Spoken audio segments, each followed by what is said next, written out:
Welcome to session 330 of the Bible in a Year commentary. If you started this series on the 1st of January, then today should be the 26th of November. Today we'll be looking at 2 Timothy 3-4 and Psalm 20.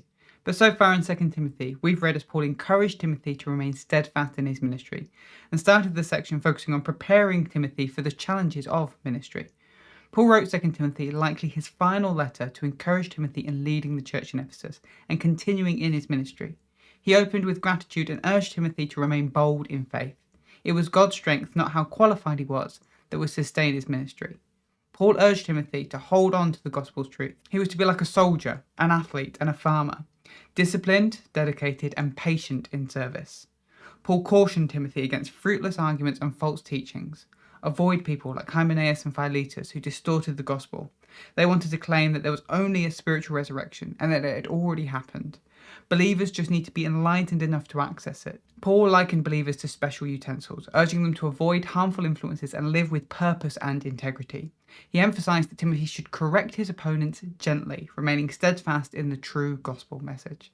But let's jump into today's reading, 2 Timothy 3-4. Paul then warns Timothy about what to expect in the last days. In one sense, the last days is the time before Jesus' return. But in another, Paul and Timothy would have believed this was soon.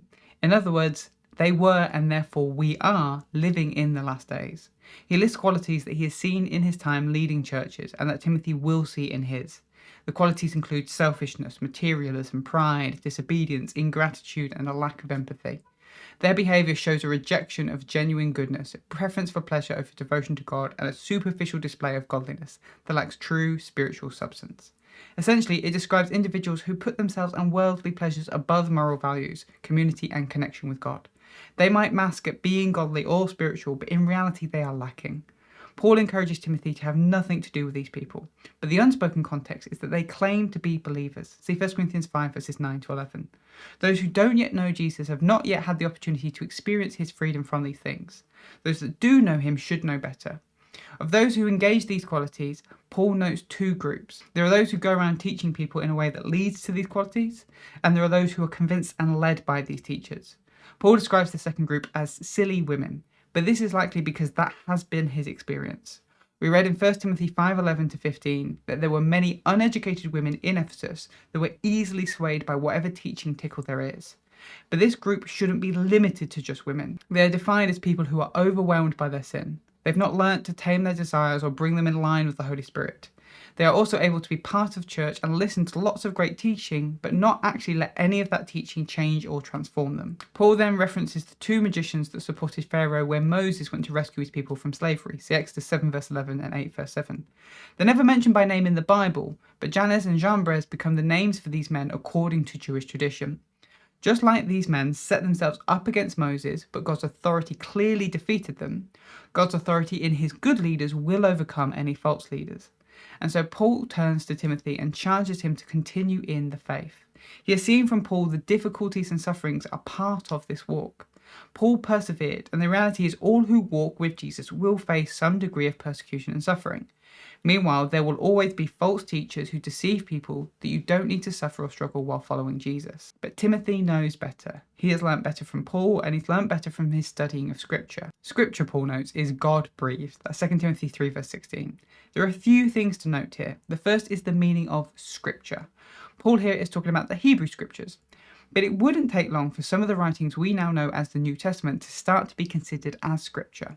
We'll read in 2 Peter as Paul's writings are considered on par with the Old Testament Scripture. See 2 Peter 3 verses 15-16. The second is God-breathed. The Greek word is theopneustos and has two key interpretations. The first is that Paul is referring to the source of Scripture. God breathed the Scripture into its authors so they could write it. The other is that Paul is referring to the nature of Scripture. Theopneustos was often used to mean something was godly.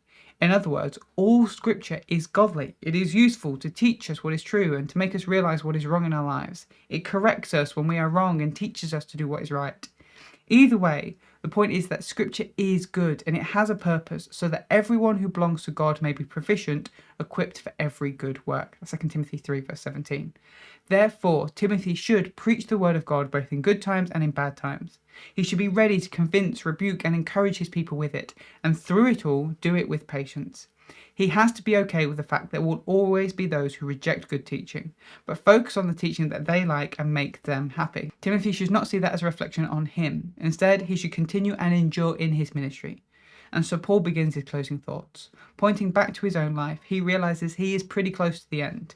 He has given all that he has, and now his time has almost come. Calling back to the metaphors of soldier, athlete, and farmer, Paul has fought well, he's run his race, and he has remained faithful in his service.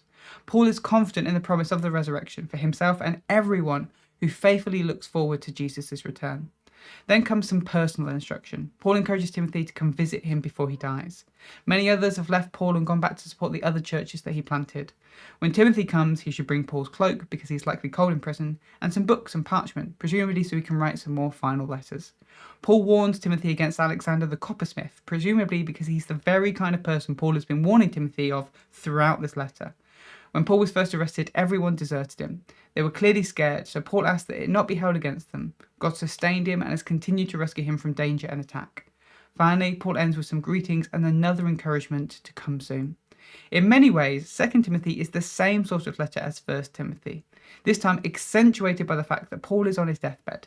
It is a letter from a well-experienced church leader to a much younger one, to encourage them in their ministry and warn them of the challenges they will face. Its words are just as helpful for today for young and old church leaders alike who need some encouragement. But that is the second letter to Timothy. Now let's look at Psalm 20. This psalm is attributed to King David and falls into the category of royal psalm. It was likely used in a service where people were praying over the king. Some people believe this was in special services held just before the king would go out to battle. We see an example of such service in 2 Chronicles 20. Here is a summary of the structure, but I'd recommend checking out the written version of this commentary in the description to see the structure properly for yourself.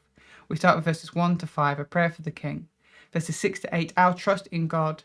And then verse 9, a prayer for the king. And the psalm launches straight into a prayer over someone. As we've mentioned already, the you is likely the king. In many ways, this is less of a prayer and more of a blessing, as these words are aimed directly to the king and not to God.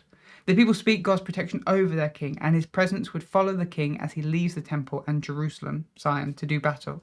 As these words are being spoken, the king was likely giving sacrifices to God, so the people ask that these sacrifices be accepted by God. May God bless their leader, granting him success in all he does. This blessing isn't just for the king. A victory for the king is a victory for Israel, and so they ask for victory so they too can rejoice because God has saved them. Having prayed for their king, the people focus on God. They recognize that their confidence isn't in their king. It isn't in the might of his army. It's in God's name, for he is the one who saves and strengthens their king. In Hebrew, all this is what we would call the perfect tense. This gives it a sense that all of these things are already completed. In other words, what we are declaring here is a done deal. Other nations may trust in their armies, but the Israelites trust in God. Other nations will fall, but the Israelites will be saved. And finally, the people turn directly to God and offer up their prayers.